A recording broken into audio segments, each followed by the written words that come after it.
بده يتجوز ولا لا، او متجوز ولا شوف، لا، انا ولا عندي بده. نجاح حياتي غموض حياتي. ايوه. اها.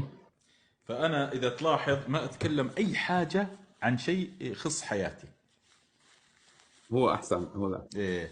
لان الناس ستبقى تطاردني اينما حللت وارتحلت. لانه فالغموض. امبارح كانت في وحده يعني حتطلبك على اللايف الا شوي. يعني رح امبارح اللي كانت مدري مين قالت لك انه كانت حتطلب يدك على اذا فيها مشكله انه المراه تطلب ايد الرجل لا طبعا، لا فشوي. بالعكس. آه. مم. بالعكس، المرأة بحقها كما الرجل يطلب النساء للزواج، حق الرجل، حق المرأة تطلب الرجل للزواج.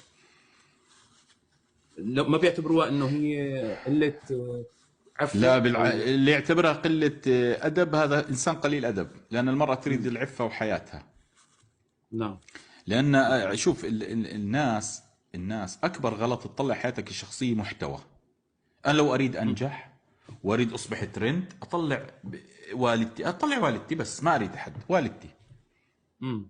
اطلع والدتي بجواري واتكلم معها، امي كذا، اطلع مثلا اسرار بيتي، اصور كذا فانا حياتي الشخصيه ليست محتوى. مم. حياتي الشخصيه ليست محتوى، حياتي الشخصيه لي. انا يوم اريد انعزل عن الكوكب ادخل في حياتي الشخصيه. فاذا انا جعلت حياتي الشخصيه للناس، اين حياتي الشخصيه؟ صحيح. فانا لست صحيح. مثل المشاهير اللي يطلعون حياتهم الشخصيه طلاق وزواج وزواج وطلاق، ويطلعون يشكون للناس بثوث. لست من هذا النوع، هذه سفاله. لا لا، طبعا اكيد احنا ما عم نقول هيك. ايه. بنقول بشكل عام انه الناس كمتابعين و يعني محبين وسيم يوسف بيسالوا اسئله دائما، بيكون في الغموض الناس، هذا. انت تبقى ناجح طالما حياتك الشخصيه غامضه. تمام. تمام. إيه، طالما حياتك الشخصيه غامضه تبقى ناجح.